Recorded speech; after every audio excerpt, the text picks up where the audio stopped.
Hello there, my very good friends. On today's wrestling news, we're going to talk about speculation of WWE preparing to be sold. Why WWE talent weren't surprised by Braun Strowman's release. Aleister Black has called his last 2 years in the company a slow death. And WWE creative allegedly had no long-term plans for Big E versus Aleister Black. I'm Adam Wilborn. And I'm Andy Murray. And this is the news. And we're going to kick things off with this speculation that's all over the place on WWE potentially preparing to be sold. Now, this has been a topic of discussion for a few months now, particularly when the releases started picking up in April and May, and now in June as well. Yesterday, of course, we saw Aleister Black, Braun Strowman, Ruby Riott, Lana, Santana Garrett, and Buddy Murphy all let go by WWE. Now, it's particularly pertinent at the moment, I think, because the more this happens, in line with things like Nick Khan's rising power in WWE, more people get talking about it. And Fightful Select have actually come through with a report on the matter here. And shout out to Sean Ross Sapp and the Fightful crew, by the way. They've reporting on everything this year has been absolutely tremendous, but particularly last night, they were firing on all cylinders coming through with the reports.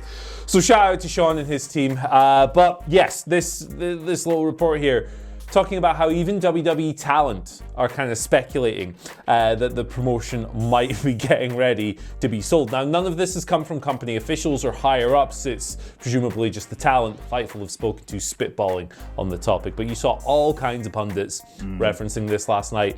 It's kind of something that a company is preparing to sell might well do.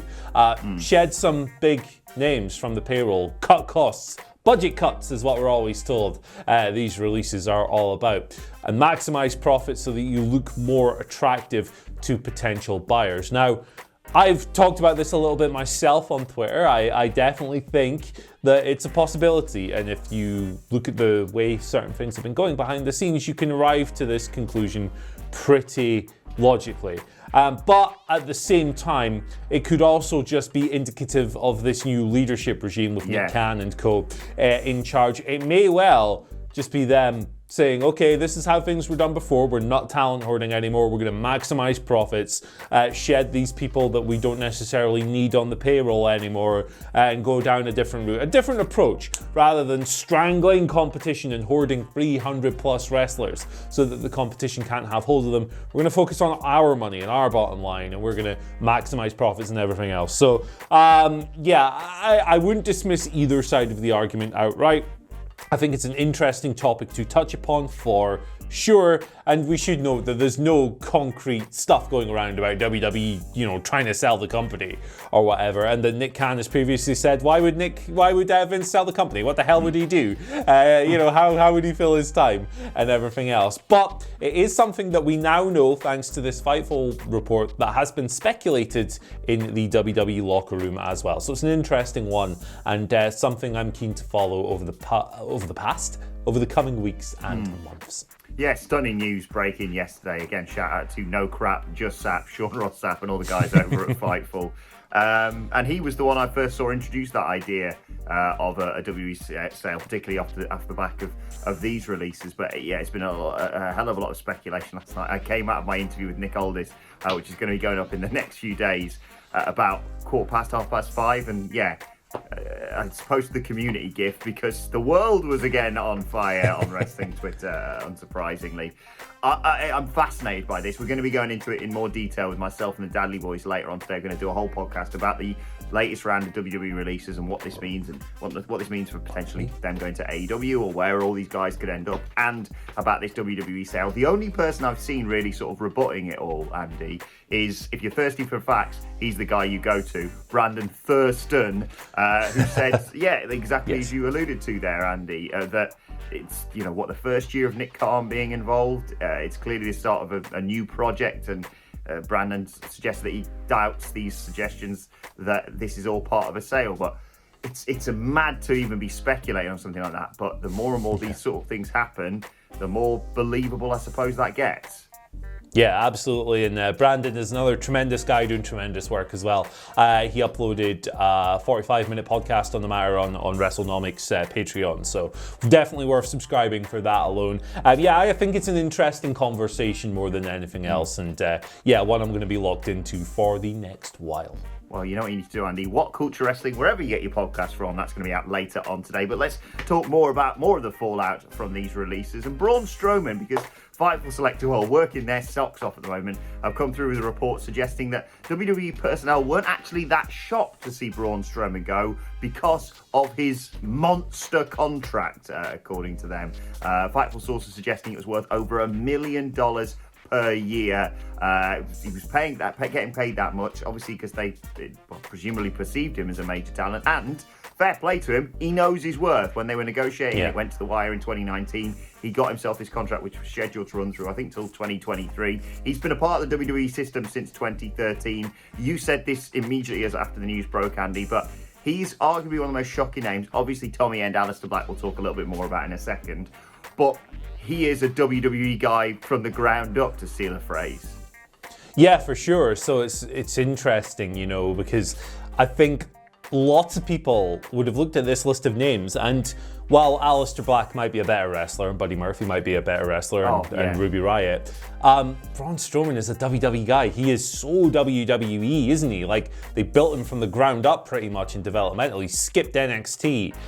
He's big, he's beefy. He was, in 2017, he got really hot through that feud with Roman Reigns, and it looked like he could be the guy for the company, at least for a short while. And now he's gone from the company. So it's been very interesting to know that while we were shocked, behind the scenes, if this guy's like really up there in terms of the payroll, and fair play to him, by the way, for knowing his value in negotiations with that company. But, to look at that and go, hey, who are we cutting from the payroll? This guy earns a lot of money. Let's have a little look at him. It's a very interesting situation. I will have more on Braun and all of today's releases, actually. I'm doing an editorial for the website and the YouTube channel. It'll be up on the website first. Check for that later today. It'll be how WWE failed every wrestler released in 2021, and Braun is certainly going to be the focus of that. So little plug for that later in the day. Keep it locked. I'll post about it on Twitter, everything else. We'll have a good time. It'll be great. One of the weirdest WrestleMania records that guy's got, surely. Yeah, absolutely. And to think this guy was wrestling for a world title as well, 3 weeks ago?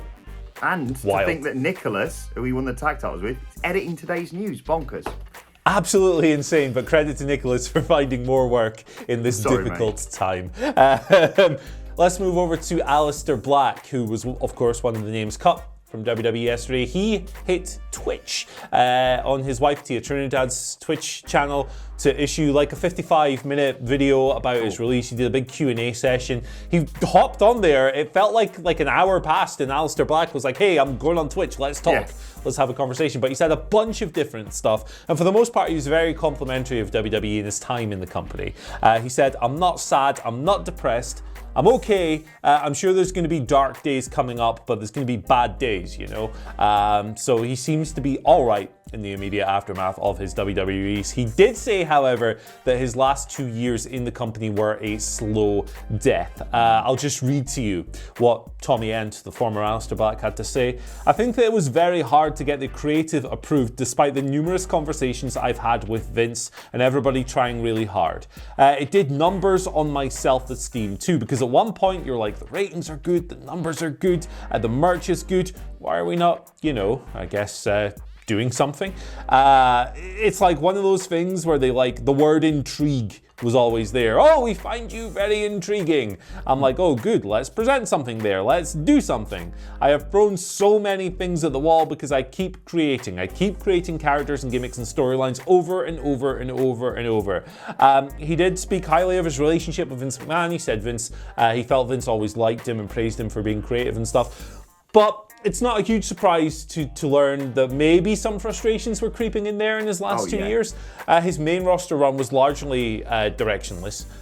He was sitting in that darkened room asking people to pick a fight for what felt like a year. Maybe it was even a year if you sit down and do the maths. He had the tag team with Ricochet, which was very exciting, but didn't appear to make a whole lot of sense on face value. And now he's back on TV and gone within 3 weeks of returning after 6 months away. So understand any creative frustrations. Look, I don't think Tommy End's going to have any trouble finding new employment after all of this. So hopefully he's in a good place mentally and everything else. And that he's able to tie something up when that 90-day non-compete clause expires, which I believe would be 5 days before AEW All Out. So speculate away. Very exciting that. Look, Tommy End is going to be absolutely fine. But we have to extend our sympathies and best wishes to everyone who's been released. Rough time. And fingers crossed they will go on to do some great stuff. Just another update regarding Aleister Black. Again coming from Fightful Select. Apparently WWE, no long-term creative plans for Black and Big E. Of course, as you mentioned there, Andy, Aleister Black returned to live TV, returned to SmackDown, kicking Big E's head off in that fatal four-way Intercontinental Championship match a couple of weeks ago. Wasn't seen last week. I think that might have been issues with Big E. I don't want to speculate on that sort of thing. But according to the Dutchman himself, along with what you mentioned as part of that Twitch stream, he was meant to be returning to SmackDown this week. So it's inexplicable, this, but everyone got very, very excited, as you should have done, about Big E versus Aleister Black, and they'd have buggered it up, wouldn't they? And I think I saw a tweet, Andy, apologise if I'm miscrediting this to someone, I think it was from Inside the Ropes, who said something like, more NXT champions have now been released than have gone on to become main roster world champions. Bonkers. Yeah, it's a crazy situation here to learn from Fightful Select that they had no long-term end game for this feud, seemingly, and that writers were told to stop pitching ideas for Black prior to his release. They failed the guy utterly, but I will talk more about that in my editorial later on. Obviously sad they couldn't have done more with him on the main roster in particular, but very excited to see what's next nonetheless. Yes, and we'll talk more about it, as I said, on that podcast, What Culture Wrestling, wherever you get your podcast from. And also, we'll talk a little bit about it now as we move on to your Twitter questions, at WhatCulture WWE, of course, if you want to get in touch with us. First question today comes from Broken Matt, not that one, who says, good evening, legends. Now that Aleister Black has been released, who do you want to see him wrestle against? Personally, the thought of Tommy End versus Darby Allin is living in my head rent-free. Yeah, so I mean, basically the short, boring answer is everyone. Yes. Because he's been away, he's been in WWE for like 5 years now, so there's lots of fresh ground for him to cover. You can name almost any good to great to world-class wrestler, and I'm excited to see Aleister Black or Tommy End face off against them. But at the moment, I'm well aware that this is a former WWE guy, but how much fun would Tommy End versus Miro be at the moment?